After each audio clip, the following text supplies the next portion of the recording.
The very first COVID-19 vaccines were administered to children ages 5 to 11 here at Billings Clinic. Now parents have even more questions about the process. I've always wanted to be more protected from COVID.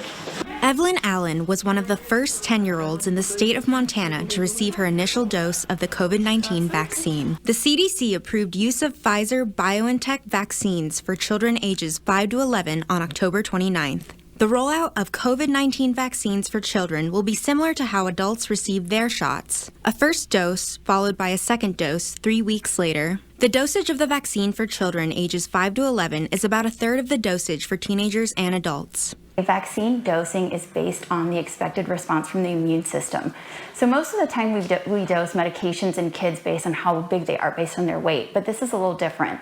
And so we expect kids in this age range to have a pretty similar immune response, so all the kids in the 5 to 11 group will get the same dose of the vaccine. Parents have options when it comes to where to vaccinate their kids. So definitely we'll be able to offer vaccines through appointments through us here at Billings Clinic. So folks can make appointments with their pediatricians or their family medicine providers for that. Riverstone Health is also organizing community clinics that won't require appointments. These community clinics will be located at Metra Park starting on November 13th from 9 a.m. to noon. A number of local pharmacies will also have the vaccine available. We're really excited to be able to vaccinate our kids today. This has been long in coming. As both a mom and a pediatrician, I really feel like the vaccine is the most effective way we can protect our kids. And while kids don't get as sick as adults from COVID-19, statistically, there have been many serious cases. We've had over 700 pediatric deaths in the United States since the pandemic started.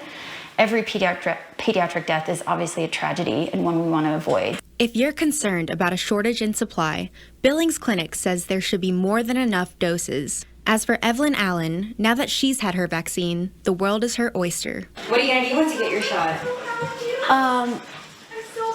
I don't really know. In Billings, Alina Howder, MTN News.